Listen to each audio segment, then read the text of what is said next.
போராட்டத்தில் ஒரு போராட்ட காலத்தில் வந்து ஒரு பிரபாகரன்ற ஒரு மாவீரன் அவர் அந்த பிரச்சனையை பார்த்துன்னு இருப்பாரா, இங்கே ஆமகறி கொடுத்து சாப்பிட்டதையும் வான்கோழி பிரியாணி சாப்பிட்டதையும் பற்றி பேசிகிட்டு இருப்பாரா? அப்போது அவரை கொச்சப்படுத்துறது தானேங்க அர்த்தம். அது ஒரு மாபெரும் தலைவரை வந்து தமிழ்நாட்டுக்குள்ளே எனக்கு வந்து அவர் நெருங்கிய நண்பராக இருந்தார், அவர் எனக்காக இதெல்லாம் பண்ணாருன்னா தன்னுடைய சுயலாபத்துக்காக மக்கள்கிட்ட போய் நீங்கள் இதெல்லாம் சேர்க்குறீங்க. இதை வந்து நகைச்சுவையாக தான் எடுத்துக்க முடியுமே தவிர, இதை வந்து உண்மையிலே வந்து பிரபாகரன் அவர்களை வந்து எனக்கு அவர்களோட நெருக்கத்தை பற்றி நான் சொல்ல போகிறேன்னு சொல்லிட்டு நீங்கள் பேசுகிறது தவறான விஷயம் இல்லையா? இன்றைக்கி நீங்கள் இலங்கைக்கு போங்க, அந்த மக்கள்கிட்ட போங்க, உங்களுக்கு பிடித்த தலைவர்கள் யாருன்னு கேளுங்க.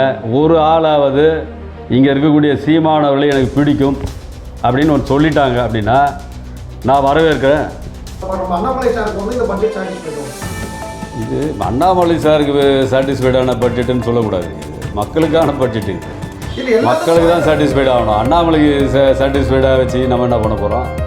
வேங்கை வயல் அது என்னதான் சார், வேங்கை வயலில் வந்து யார் ஒரு சில ஃபோட்டோஸ் வருது, நீதிமன்றமே வந்து ஒரு விஷயங்கள் வந்து சொல்லியிருக்காங்க, இதை வச்சு அரசியல் பண்ண வேணாம் அப்படின்னு சொல்லி. நீங்கள் எப்படி சார் வேங்கை வயல் எப்படி சார் பார்க்குறீங்க? இது அரசியல் இல்லைங்க, இது ஒரு சமூகத்தினுடைய அவலம். ஒரு சமூகத்தினுடைய அவலத்தை வந்து நீங்கள் வந்து அரசியல் பண்ணக்கூடாதுன்னு சொல்லக்கூடாது. ஒரு மக்கள் வசிக்கிற இடத்துல ஒரு மலத்தை எடுத்துன்னு போய் ஒருத்தன் கலப்பான் அப்படின்னு சொன்னால் அவனுடைய மனது வந்து நிச்சயமாக பார்த்திங்கன்னா எப்படிப்பட்ட ஒரு மனநிலையில் இருப்பான். ஒரு பைத்தியக்காரன் கூட அதை செய்ய முடியாது. ஆனால் இவங்க என்ன பண்ணுறாங்கன்னா, மேல் ஜாதி கீழ் ஜாதின்ற எண்ணம் வருது இல்லைங்களா? மனிதர்களில் எல்லாருமே ஒன்று தானே. அப்போது நமக்கு ஜாதி இரண்டொழிய வேறில்லை அப்படின்னு சொல்லி அன்னைக்கு இருந்த 300-400 ஆண்டுகளுக்கு அப்போ இருந்த ஔவையார் சொன்ன கருத்து தானே நம்ம இன்றைக்கி எடுத்துக்கணும். இன்றைக்கி நான் என்ன உயர்ந்த ஜாதி, நீ என்ன கீழ்ந்த ஜாதின்னு சொன்னால், அப்போ மக்களை பிரிவுபடுத்தி பண்ணக்கூடிய அரசியலை வந்து நம்ம வெறுக்கணும், ஒதுக்கணும். அப்போ அந்த இடத்துல நடந்த ஒரு சம்பவத்தில் ஒரு கதையை பின்னப்பட்டு இப்படி தான் அது நடந்தது, நான் வந்து அந்த மேனேஜருக்கு வந்து வெறுப்பில் வந்து நான் அதை கலந்துட்டேன் அப்படின்னு சொல்கிறத வந்து ரொம்ப ஈஸியாக அது கடந்து போகிற மாதிரி இருக்கும். அப்போது இந்த விஷயத்தை மூடுவதற்காக யார் புகார் கொடுத்தாங்களோ அவங்க மேலேயே அதை சார்ஜ் பண்ணி அந்த நிகழ்ச்சியை வந்து ஒன்றும் இல்லாமல் ஆக்கணும் அப்படின்றது தானே நிச்சயமாக புரியுது. ஃபோட்டோஸ் இருக்கா சார், அந்த மலத்தை கலக்கிறப்போ இவங்க வந்து செல்ஃபி எடுத்த ஃபோட்டோஸ்லாம் வந்து இன்றைக்கி நீங்கள் இப்போ உங்களையே இன்னொரு ஆள் மாதிரி அப்படியே நிஜமாக காட்ட முடியும். இன்றைக்கி டீஃபேக்லேருந்து ஏஐலேருந்து எத்தனையோ நிகழ்ச்சிகள்லாம் வந்துடுச்சு. அப்போது நீங்கள் எதை வேணாலும் இன்றைக்கி மாற்ற முடியும் அப்படின்ற விஷயத்தில் இது மட்டும் ஒரிஜினலாக அப்படின்றத நம்ம பார்க்கணும்ல. அப்போ நீங்கள் எதை என்ன பண்ணோம், ஃபாரன்சிக்கு அனுப்புங்க, நீங்கள் சிபிஐக்கு ஒப்படைங்க. ஏன் அதை செய்ய மாட்டீங்க? நீங்கள் அதையெல்லாம் நீங்கள் செஞ்சுட்டு இதெல்லாம் சிபிஐ என்கொயரியில் போட்டுட்டு ஃபாரன்சிக்கில் வந்து அந்த ஃபோட்டோவெல்லாம் கொடுத்து இது சரியா இல்லையான்றதை அவங்க சொல்லட்டும். இப்போ சிபிஐக்கு போட்டால் அதுக்கான நியாயங்கள் வந்து கிடைச்சிருமா சார்? கிடைக்கிறது வாய்ப்பு இருக்குல்ல. நீங்கள் கிடைக்குமான்னு கேட்கறத விட கிடைக்க வாய்ப்பு இருக்குது. நிறைய விஷயங்கள் சிபிஐக்கு போய்ட்டு எந்த விஷயமே இப்போ நீங்கள் வந்து ஆம்ஸ்டாங் அந்த கொலை வழக்கே சிபிஐ உடனடியாக அதான் சொன்னேன் இல்லைங்களா, அதாவது நீதி அப்படின்றது வந்து உடனடியாக கிடைக்காது.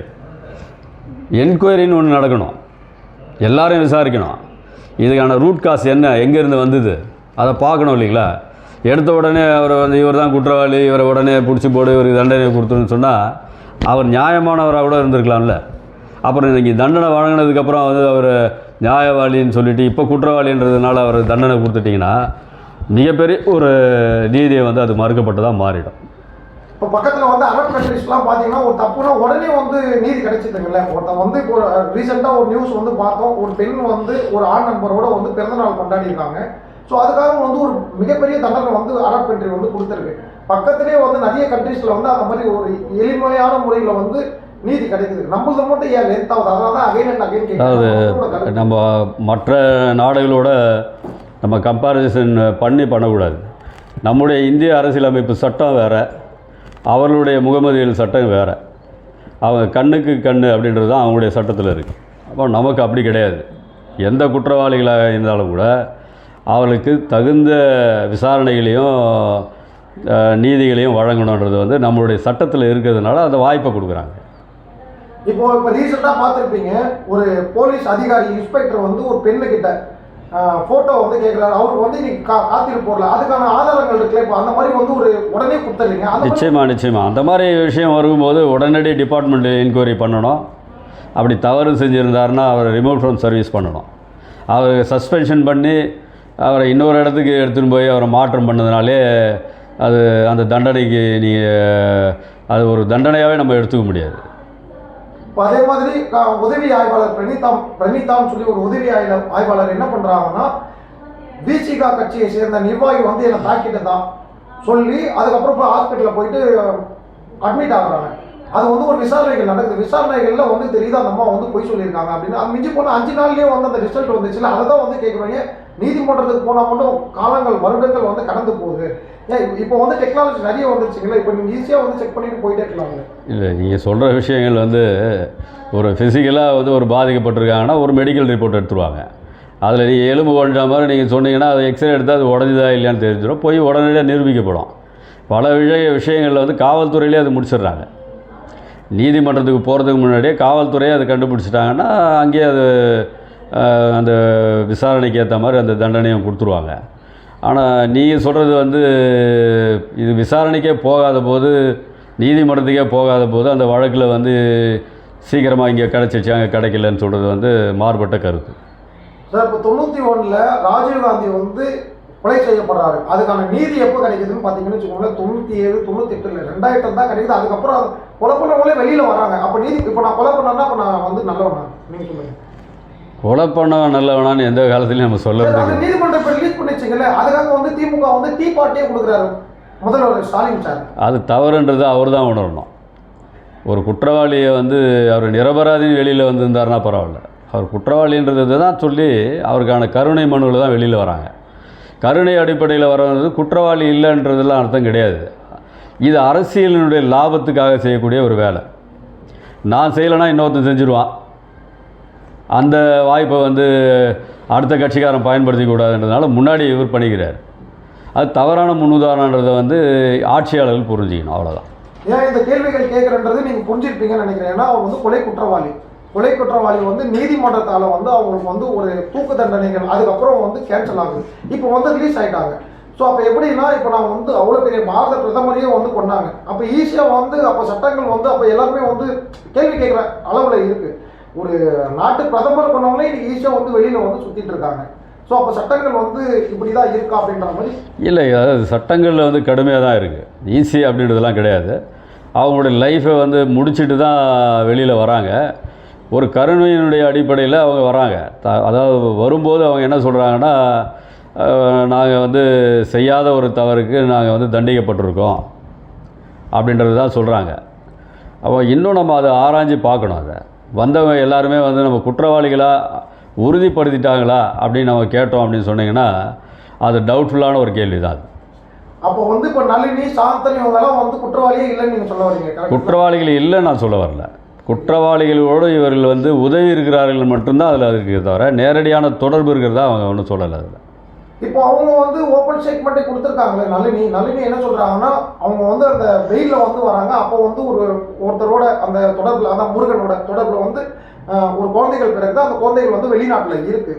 அந்த மாதிரி வந்து நான் இலங்கை தான், என்கிட்ட ஒரு சின்ன ஸ்டேட் இலங்கை தமிழர்கள் தான், அதில் ஒன்றும் மாற்றுக்கிறதுக்கெலாம் இடம் கிடையாது. பட் ஆனால் குற்றம் இலங்கை தமிழர்கள் பண்ணுறாங்களா நம்ம தமிழ்நாடு தமிழர்கள் பண்ணுறாங்களான்றது மேட்டர் கிடையாது. 2 பேருமே வந்து என்னென்னா, இப்போ அவங்க சொல்கிற ஸ்டேட்மெண்ட்டில் வந்து இப்போ ராஜீவ்காந்தி கொலை வழக்கில் நேரடியாக அவங்க தொடர்பில் இல்லை.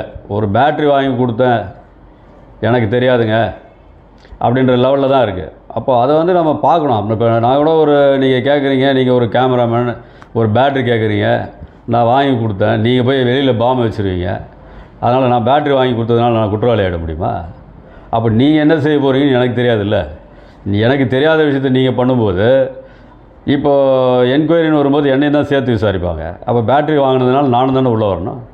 அப்போ நான் குற்றவாளி இல்லைன்னு எனக்கு தெரிஞ்சாலும் கூட, அடப்பாவி உனக்காக செஞ்சேன், நானும் சேர்ந்து குற்றவாளி ஆகிட்டேனே அப்படின்றது தான் நாங்கள் கணக்கில் வருது. அப்படி மாட்டினவங்க தான் அவங்க. நீங்கள் சொல்கிறீங்க, ஓகே, அது எல்லாமே காமனான ஒரு விஷயங்கள். இன்றைக்கி வந்து பாரத பிரதமரை வந்து கொண்டு இருக்காங்க. அவங்களுக்கு அந்த 5 பேருக்கு வந்து இன்றைக்கி தமிழகத்தில் நீங்கள் சொல்கிற மாதிரி மதிமுகலேருந்து அவர் வந்து ஒரு சட்ட போராட்டமே பண்ணார். யாருக்காக? அந்த கொலை குற்றவாளிகளுக்காக சட்ட போராட்டமே பண்ணாங்க. இதைத்தான் உங்களுக்கு சொன்னேன் நான். அரசியல் வந்து இங்கே பலமாக இருக்கிறதுனால நான் செய்கிறதே இன்னொருத்தர் செஞ்சுருவானோன்ற பயத்தில் அந்த வேலைகளை செய்கிறது. சார் இன்னைக்கு லஞ்ச ஊழல் இருக்குது, அதெல்லாம் ஏன் சார் அதை தட்டி கேட்க மாட்டேங்கிறாங்க? இது அரசியல் தானேங்க. லஞ்ச ஊழல் செய்கிறவனே போய் லஞ்ச ஊழலை தட்டி எப்படி கேட்பான்? இன்னைக்கு வந்து பார்த்தீங்கன்னு வச்சுக்கோங்களேன், வைகோ வந்து செருப்பு தூக்கி அடித்தாங்க வைகோ மேலே. நான் வந்து என்னன்னா ஒரு வார்த்தைகளே வந்து சொன்னேன், நான் கூட்டணியே வைக்க மாட்டேன் அப்படின்னு சொல்லி போய் பிரபாகரனை போய் சந்திச்சிருக்காரு. இது வந்து இந்த ஈழத்தமிழர்கள் வந்து இவங்கெல்லாம் வந்து ஒரு செட்டில் ஆகிட்டாங்க. அதை வச்சுட்டு இப்போ சீமான் வராரு. நீங்கள் எப்படி பார்க்குறீங்க? கேட்டால் எங்கள் அண்ணன் பிரபாகர் கூடக்கறி சாப்பிட்டேன்னு அவர் சொல்லிட்டு இருக்காரு. இதே வந்து ஒரு விஷயங்கள் எல்லாமே செட்டப் அப்படின்றது தெரியுது. நீங்கள் எப்படி பார்க்குறீங்க? நிருபராக இருந்து நீங்களே இந்த கேள்வி கேட்டீங்க, யார் சாப்பிட்டா நீங்களே ஜோக் அடிக்கிறீங்க. அப்படி இருக்கும்போது அப்போ நான் என்ன ஜோக் அடிக்கிறேன்னு நீங்கள் சொல்லுங்கள். இது ஜோக் இல்லை சார், இது நிச்சயமா இது ஜோக்கு தான். இது ஜோக்கு தான். சிரிக்கிற மாதிரி தானே இருக்குது. சாப்பிட்டோன்னா ஜோக்கு தானே. ஒரு போராட்டத்தில், ஒரு போராட்ட காலத்தில் வந்து ஒரு பிரபாகரன்ற ஒரு மாவீரன் அவர் அந்த பிரச்சனையை பார்த்துன்னு இருப்பாரா, இங்கே ஆமகறி கொடுத்து சாப்பிட்டதையும் வான்கோழி பிரியாணி சாப்பிட்டதையும் பற்றி பேசிகிட்டு இருப்பாரா? அப்போது அவரை கொச்சப்படுத்துறது தானேங்க அர்த்தம். அது ஒரு மாபெரும் தலைவரை வந்து தமிழ்நாட்டுக்குள்ளே எனக்கு வந்து அவர் நெருங்கிய நண்பராக இருந்தார், அவர் எனக்காக இதெல்லாம் பண்ணாருன்னா தன்னுடைய சுயலாபத்துக்காக மக்கள்கிட்ட போய் நீங்கள் இதெல்லாம் சேர்க்குறீங்க. இதை வந்து நகைச்சுவையாக தான் நம்ம எடுத்துக்க முடியுமே தவிர, இதை வந்து உண்மையிலே வந்து பிரபாகரன் அவர்களை வந்து எனக்கு அவர்களுள்ள நெருக்கத்தை பற்றி நான் சொல்ல போகிறேன்னு சொல்லிட்டு நீங்கள் பேசுகிறது தவறான விஷயம் இல்லையா? இன்றைக்கி நீங்கள் இலங்கைக்கு போங்க, அந்த மக்கள்கிட்ட போங்க, உங்களுக்கு பிடித்த தலைவர்கள் யாருன்னு கேளுங்க. ஒரு ஆளாவது இங்கே இருக்கக்கூடிய சீமானவர்களை எனக்கு பிடிக்கும் அப்படின்னு ஒன்று சொல்லிட்டாங்க அப்படின்னா நான் வரவேற்கிறேன்.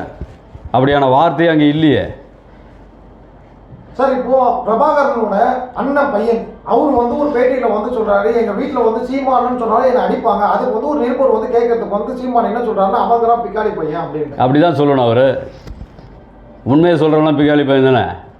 இப்போ வந்து அதுக்கான வந்து ஒரு விஷயங்களை தந்தி டிவியில் வந்து ஒரு நிருபர் வந்து கேட்குறாரு, என்னதான் இருந்தாலும் தலைவரோட அண்ணன் பையன் தானே. அதுக்கு வந்து இவங்களுக்கு விட்டு கொடுக்குற மாதிரி ஒரு 4 டீம் இருக்குது. சாட்டை துரைமுருகன், இடும்பவனம் கார்த்தி, அதுக்கப்புறம் எல்லாருமே. இப்போ நீங்கள் அதாவது என்ன கேள்வி கேட்குறீங்களா, நீங்களே பதில் சொல்கிறீங்களான்னு எனக்கு தெரியல. நீங்களே முட்டு கொடுக்குறதா? அதுதான் முட்டு கொடுக்குறாங்க. முட்டு கொடுக்குறது தான் பதில், வேறு ஒன்றுமே இல்லையே. அது அப்போ வந்து மக்களுக்காக எதுவுமே தெரிய மாட்டேங்குது சார். இப்போ காலையில் மக்களுக்கு எல்லாம் தெரியும். மக்களுக்கு எதுவுமே தெரியல அப்படின்னா ஒட்டுமொத்தமாக அவர் வந்து சீஃப் மினிஸ்டர் ஆக்கிட்டு இருக்கணும். தெரிஞ்சதுனால தானே இன்றைக்கி வரைக்கும் அவர் வர முடியல சார். 8%, 8.29%, 8.8% வந்து ஏறும் இறங்கும். நீங்கள் கணக்கு அதிலே தானே வச்சுக்கணும். இன்னைக்கு வந்து ஈரோடு இடைத்தேர்தலில் வந்து இப்போ தான் சொன்னணுமேங்க. இப்போ கூட்டணி அப்படின்றது மறைமுகமான கூட்டணியினால் வர வாய்ப்புகள் தானே அது. அந்த வாய்ப்பையே வச்சு எல்லா தொகுதிக்கும் அவர் இதே மாதிரி தான் வாங்குவாருன்னு எப்படி நீங்கள் சொல்ல முடியும்? இல்லை, அவர் தான் சொல்கிறாரு. இன்னைக்கு வந்து அவர் தான் சொல்ல முடியும், வேறு யார் சொல்ல முடியும்ன்றீங்க? இன்னைக்கு தமிழகத்தில் வந்து என்ன தவிர யாருமே கேள்வி கேட்க மாட்டேங்கிறீங்க அப்படின்றாரு சீமான். அவர் தான் எல்லாத்தையுமே கேள்வி கேட்குறேன்னு எல்லாரையும் கேள்வி கேட்டுக்கிட்டு ஒரு பொய்யான தகவலை கொடுத்துட்ருக்காரு. என்ன கேள்வி கேட்டுற முடியும் அவர்? ஒரு உதாரணத்துக்கு வழக்கு போட்டால் மட்டும் என்ன எதுவுமே பண்ணிட முடியுமா? எத்தனை வழக்கு போட போகிறேன் நான் பார்த்துக்கிறேன் அப்படின்றாரு. அப்போ வந்து அந்த வழக்கு மேலே ஒரு பயம் இல்லை அப்படின்னா அப்போ நீதிமன்றம் மேலே ஒரு பயம் இல்லை. அதாவது வழக்குகள் அப்படின்றது வந்து என்னன்னு தெரியல. இது வந்து நான் சொன்னேன்ல, சுப்ரீம் கோர்ட் வரைக்கும் போகலாம். இது நீங்கள் மறுத்துக்கிட்டே போகலாம், காலகட்டங்கள் ஆகும். அதுக்குள்ளே பல மாற்றங்கள் நீங்கள் நிகழ்ந்துடும். நீங்கள் ஒரு குற்றத்தை செய்யும்போது பார்த்தீங்கன்னா முதல் பேஜில் வரும், அதுக்கப்புறம் 2வது பேஜில் வரும், 5வது பேஜில் வரும், கடைசி பேஜுக்கு போய்ட்டு மறந்துடுவாங்க. மக்களுக்கு என்னென்னா மறக்கிற வியாதி இருக்குது. அதனால் எவன் எதை சொன்னாலுமே மறந்துடுவாங்க. இப்போ நீங்கள் சொன்னீங்களே பெரியாரை பற்றி புகழ்ச்சியாக பேசுனவர் நீங்கள் ஏழ்ச்சியாக பேசுகிறார். அன்றைக்கும் அதே ஆட்கள் தான் கை தட்டினாங்க. ஆஹா ஓஹோ நாங்கள் பெரியாருன்னு சொல்லும்போது அம்மா பெரியார் வாழ்கன்னாங்க. இன்றைக்கி அவரே கிண்டல் அடித்து பேசி தரக்குறைவாக பேசும்போது இதே மக்கள் கை தட்டுறாங்க. அப்போ நீங்கள் இவங்களுடைய எண்ணங்களை என்னவாக இருக்குன்றது நீங்கள் புரிஞ்சுங்க. அப்போ சீமான் சொல்கிற எல்லா கருத்துக்களுமே அன்னைக்கு சொன்னதும் இன்றைக்கி சொன்னதும் நாளைக்கு சொன்னாலுமே அது அவருக்கே தெரியும். இது வந்து நம்ம வந்து உள்ளுக்குள்ளே நம்ம போய் பேசுகிறோம். மக்கள் நம்ம என்ன பேசுனாலும் ஏற்றுக்குவாங்க, கை தட்டுவாங்கன்ற மனப்பான்மையில் அவர் பேசிக்கிட்டு இருக்கார். இன்னைக்கு வந்து பார்த்தீங்கன்னு வச்சுக்கோங்களேன், இன்னைக்கு பேசும் பொருளாக இன்னைக்கு வந்து அவர் சொன்னார்னா ஒரு ஃபேக்டாகவே பேசுவார். யார் பார்த்தீங்கன்னா அண்ணாமலை சார் வந்து ஒரு ஃபேக்சுவலாக மக்கள் முன்னாடி ஒரு ஃபேக்சுவலாக இருக்குது. இன்னைக்கு வந்து என்ன சொல்கிறாருன்னா, இன்னைக்கு வந்து நம்ம டிவிகே தலைவர் விஜய் வந்து கட்சி ஆரம்பித்ததில் குழந்தைகள் அணின் அப்படின்றது ஒரு அணிகள் இருக்குது. குழந்தை தான் அது, அதனால தான் அந்த குழந்தைகள் அணியை உருவாக்கியிருக்காரு அப்படின்ற மாதிரி அண்ணாமலை சொல்கிறாரு. உங்கள் பார்வை? அதாவது அண்ணாமலை வந்து அது புரியாமல் பேசுகிறாருன்னு தான் நான் சொல்ல முடியும். பல்வேறு அணிகள் இருக்குது. 28 அணிகளை வந்து அவர் உருவாக்கியிருக்கார். மீனவர் அணியிலேருந்து, விவசாய அணியிலேருந்து, இளைஞர் அணியிலேருந்து, சட்டம் சார்ந்த அணிகளிலிருந்து அனைத்து துறைகளுக்குமே அவர் அணிகளை உருவாக்கியிருக்காரு. அது குழந்தைகள் அணி அப்படின்னா அவர் புரிஞ்சுக்கிறதே தவறான ஒரு விஷயம். குழந்தைங்கள்லாம் சேர்ந்து ஒரு அணியை உருவாக்கி அதில் மெம்பர் ஆகிடுவாங்கிறது கிடையாது. இங்கே வந்து குழந்தைகள் மெம்பரே ஆக முடியாதுன்றது தான் சட்டம். 18 வயது பூர்த்தி அடைந்தவர்கள் மட்டும்தான் இதில் மெம்பர் ஆகணுன்றது அரசியல் கட்சிகள்லேயே இருக்கிற ஒரு விஷயம். அவங்களுக்கு ஓட்டு எலிஜிபிலிட்டியே கிடையாது. ஏன் அப்போது வந்து அதை உருவாக்கியிருக்கிறாரு அப்படின்றத வந்து இவர்கள் உணரலை அப்படின்றது தான் என்னுடைய விஷயம். குழந்தைகளுக்கு பாதுகாப்பு கொடுக்கணும். இந்த குழந்தைகளுக்கு பாதுகாப்பு கொடுக்கறதுக்கு இந்த தமிழக வெற்றி கழகம் வந்து நிச்சயமாக துணை நிற்கும் அப்படின்றது தான் அதனுடைய பொருள்பட நம்ம எடுத்துக்கணும். அப்போது இந்த அணியில் இருக்கக்கூடிய அத்தனை தலைவர்களாக இருந்தாலும், இயக்கத்தினுடைய தோழர்களாக இருந்தாலும், குழந்தைகளாக இருந்தாலும் அவர்களுக்கு உரிய அந்த கௌரவம், மரியாதை, பாதுகாப்பு இதையெல்லாம் கொடுக்கணுன்றதுனால குழந்தைகளையும் சேர்த்து அதில் பண்ணியிருக்கார். இதை தான் நீங்கள் புரிஞ்சுக்கணும். அதை அடுத்தது வந்து பார்த்தீங்கன்னா திருநங்கைகள்னு ஒரு அணியை வந்து உருவாக்கியிருக்காரு. அது வந்து என்ன கேட்குறாங்கன்னா, அதோட வந்து மாநில லெவலில் உள்ள ஒரு அம்மா ஒருத்தவங்க என்ன கேட்குறாங்க அப்படின்னா, என்னைய நீங்கள் டார்க் காமெடி படத்தில் பண்ணுங்க, வாழ்க்கையில் வந்து பண்ணாதீங்க. 9வது இடத்துல நீங்கள் வைக்கிறீங்க, 3வது இடத்துல போட்டுக்கலாம், 4வது இடத்துல போட்டுக்கலாம். அது என்ன வந்து இது 9வது இடத்துல போட்டாங்கன்றது வந்து அவங்களுடைய 9 பார்த்துட்டு அதை சொல்லியிருக்கலாம். ஆனால் யாரும் அப்படி இன்றைக்கு காலகட்டத்தில் அப்படி நினைக்கிறது கிடையாது. திருநங்கைகள் அப்படின்னு தானே போட்டிருக்காங்க. நீங்கள் அதில் வார்த்தைகள் ஏதாவது மாற்றி அதில் போட்டிருக்காங்களா? ஒரு உரிய மரியாதை கொடுத்துருக்காங்க. அப்போது இன்றைக்கி பார்த்தீங்கன்னா 3ஆம் பாலினத்தவர்களுக்கு வந்து ஏகப்பட்ட பிரச்சனைகள் இருக்குது.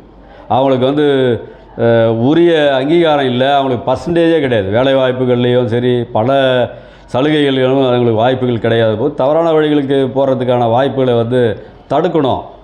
அவர்களுக்கு வாழ்க்கையில் ஒரு முன்னேற்றத்தை கொடுக்கணுன்றதுனால தான் அவர்களுக்கு அந்த 3ஆம் பாலினத்தவர்களுக்கு வந்து இந்த விஷயத்தை பண்ணியிருக்காங்களே தவிர, அவங்க இதை வந்து திட்டமிட்டு அதில் 9ல் போடுவாங்க அப்படின்னு நினச்சாங்கன்னா அது பார்க்குறவருடைய பார்வையில் தவறு இருக்குமே தவிர, அவருடைய பார்வையில் அப்படி நினைக்கிற ஒரு மனிதராக நான் பார்க்கல. அவங்களுக்கு வந்து அந்த திருநங்கைகளுக்கு வந்து பாதிப்பு வந்துருச்சுங்களே. இப்போ அது கூட வந்து பாதிப்பு வந்து அதாவது ஒரு நம்பரை போட்டதுனாலே ஒரு பாதிப்பு வந்துடுச்சுன்னு சொல்கிறது தவறு. சார் இதுக்கு வந்து மக்கள் முன்னாடி 9ன்றது எல்லாருக்குமே தெரியும். இல்லை இல்லை இல்லை இல்லை அதாவது இதெல்லாம் வந்து நம்ம எந்த காலகட்டத்தில் இருக்கிறோன்றதை பார்க்கணும். அதாவது அவங்களும் வந்து ஒரு சகோதரியாவோ நம்ம பார்க்கணுமே தவிர, 3ஆம் பாலினத்தவர் இது இயற்கையினுடைய விதி.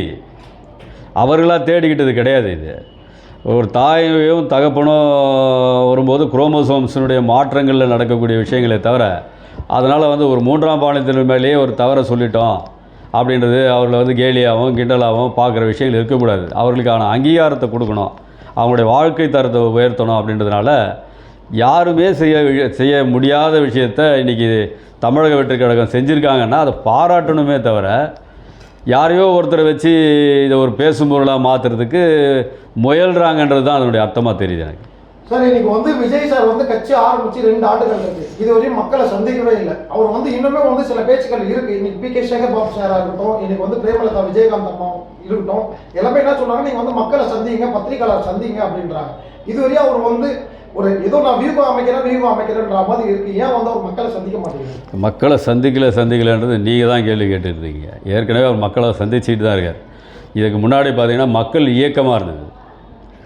விஜய் மக்கள் இயக்கமாக இருக்கும்போது ஒவ்வொரு மாவட்டங்கள்லேயும் பார்த்திங்கன்னா மாணவர்களுக்கு நிறைய கல்வி உதவிகள் திட்டங்களை வந்து அவர் செஞ்சுருக்காரு, அவார்டு கொடுத்துருக்காரு. அவர்களுக்கு வந்து ஒவ்வொரு இடங்கள்லேயும் வந்து ஒரு ஃபீஸ் கட்டுறதா இருந்தாலும் சரி, அவர்களுக்கான நல உதவிகளாக இருந்தாலும் சரி, நேரடியாக வந்து வழங்கியிருக்கார். அதே போல் பார்த்திங்கன்னா இன்றைக்கி நம்ம ஜல்லிக்கட்டு போராட்டத்துக்கு நேரடியாக களத்துக்கு போனவர், ஆதரவு கொடுத்தாரு, உதவிகள் செஞ்சவர். அண்ணா ஹசாரே டெல்லியில் வந்து ஒரு ஊழலுக்கு எதிரான போராட்டம் நடத்தும் போது கூட அங்கே நேரடியாக போய் அந்த களத்தில் நின்று அவருடைய ஆதரவு கொடுத்தவர். பண இழப்பு விஷயம் டிமானிட்டேஷன் வரும்போது கூட இது ஒரு தவறான ஒரு விஷயம் அப்படின்னு சொல்லிட்டு அன்றைக்கே குரல் கொடுத்தவர். தூத்துக்குடி சம்பவம் 14 பேரை சுட்டு கொண்டாங்க, அன்றைக்கும் கண்டனத்தை கொடுத்தவர். இப்படி ஒவ்வொரு விஷயங்களையும் கொடுத்துருக்காரு. அதே போல் இப்போ பரந்தூர் விமான நிலையம் வரும்போது கூட நேரடியாக சென்று களத்தில் மக்களோடு மக்களாக நின்று ஒரு இந்த திராவிட கழகம் வந்து இது மாதிரி பண்ணிகிட்டு இருக்கிறது தவறு அப்படின்றத மக்கள்கிட்ட சுட்டி காட்டியிருக்காரு. அந்த மக்களுக்கு துணையாக நின்று இருக்கார். இன்னும் பல விஷயங்களை வந்து அவர் பண்ணிட்டு தானே இருக்கார். ஏதோ ஒரு இடத்துல நின்றுக்கிட்ட அவர் பேசிட்டு போகிறாரு அப்படின்ற மாதிரிலாம் இல்லாமல் களத்துக்கு வந்திருக்காரு நேரடியாக. இப்போ இன்றைக்கி 2 ஆண்டுகள்னு சொல்கிறது கிடையாது, ஒரு ஆண்டுகளாக தான் இப்போ கட்சியை துவங்கி அதை ரெஜிஸ்டர் பண்ணி நீங்கள் சிறப்பாக அவர் பண்ணிகிட்ருக்காரு. அதுக்கான கட்டமைப்புகளை உருவாக்கணும் இல்லைங்களா? கட்டமைப்பை உருவாக்காமையே நம்ம போய் நம்ம நேராக நிற்போம் அப்படின்றது வந்து ஒரு பேசும் பொருளாக மாறிடும். அனைத்து மாவட்டங்கள்லேயும் மாவட்டத்தினுடைய செயலாளர்கள் வந்து ஒன்றியம், என்னென்ன கிராமங்களில் இருக்கக்கூடிய ஊராட்சி, பேரூராட்சி அனைத்துலேயும் போட்டுட்டு தான் அவங்க வந்து களப்பணியாக ஆட்டுறதுக்கு போவாங்க, சுற்றுப்பயணம் போவாங்க. நிச்சயமாக நடக்கும். அது இறுதி இப்போ மார்ச்சில் கடைசியில் இந்த படம் ஒன்று வருது. அந்த படத்தை கம்ப்ளீட் பண்ணிவிட்டு இந்த இதை மாதிரியான மக்கள் போராட்டத்துலையும் சரி, களத்துலையும் சரி அவருக்கு சந்திக்கிறதுக்கு நிறைய வாய்ப்புகள் இருக்குது. இப்போ பிரேமலதா விஜயகாந்த், நம்ம சேகர் பாபு இவங்க கேட்ட கேள்விகளை நீங்கள் சொன்னால் நம்ம பதிலாக எடுத்துக்கலாமோ? நிச்சயமாக எடுத்துக்கணும். ஆமாம்மா, இதுதான் பதில். ஸோ இப்போ அடுத்தது வந்து பார்த்தீங்கன்னா பிரசாந்த் கிஷோர் அவர் வந்து நம்ம விஜய் வந்து சந்திக்கிறாங்க.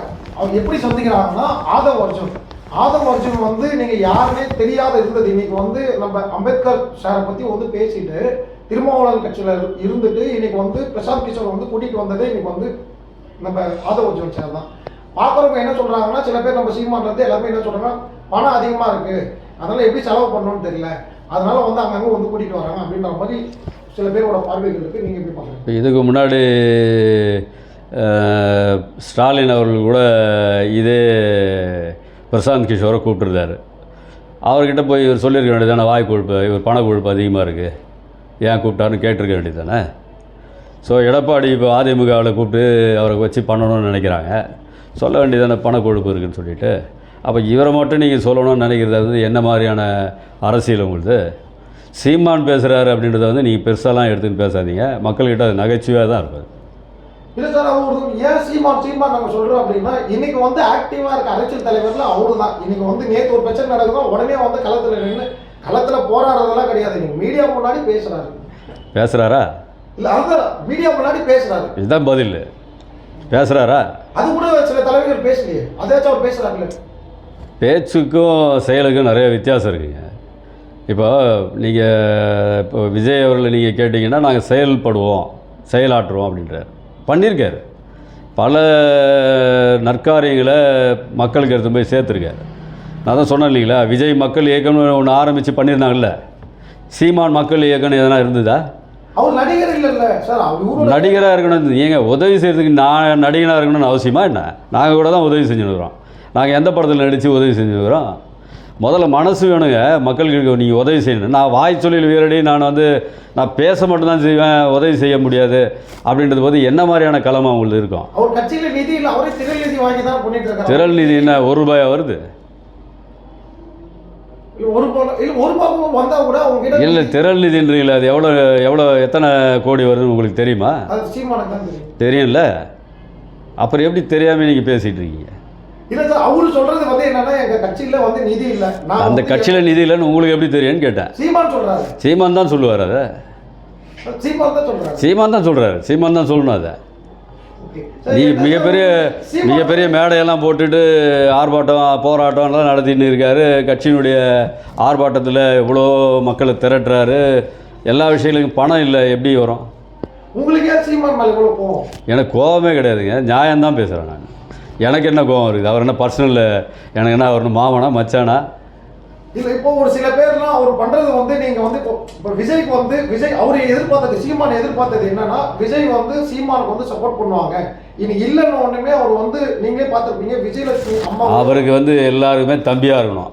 சரி, அவருக்கு மேலே அண்ணனாக மாறிடக்கூடாது. எல்லாரையுமே தம்பின்னு கூப்பிடுவார். தம்பி தான் வந்து அவர்கிட்ட நிற்கணும் அப்படின்னு மனப்பான்மை இருக்கும்போது அவர் எப்படி விஜயை வந்து தலைமையில் அவர் போவார்னு நீங்கள் நினைக்கிறீங்க? இப்போ எல்லாத்துக்குமே வந்து நம்ம திரு அண்ணாமலை அவர்கள் வந்து பதில் சொல்லிகிட்டே இருப்பார். இன்னைக்கு வந்து ஒரு பட்ஜெட் வந்து தாக்கல் பண்ணியிருக்காங்க.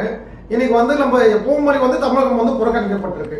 அது வந்து இன்னைக்கு அண்ணாமலை வந்து எதுவுமே சொல்ல, நீங்கள் எப்படி பார்க்குறீங்க? மத்திய அரசுன்னு வரும்போது அண்ணாமலை வந்து இதை வந்து ஆதரவாக தான் அவர் பேசி ஆகணுமே தவிர எதிர்ப்பாக பேசணுன்றது வந்து முடியாத ஒரு விஷயன்றது வந்து நிச்சயமாக நம்ம எல்லாருக்குமே தெரியும். கேட்டால் அவரு வந்து நாங்கள் மக்களுக்கான ஒரு கட்சி பிஜேபின்றாரு. அப்போ இது வந்து ஒரு வேலை சாட்டிஸ்ஃபைடும் நம்ம அண்ணாமலை சாருக்கு வந்து இந்த பட்ஜெட் சாட்டிஸ்ஃபைடும்.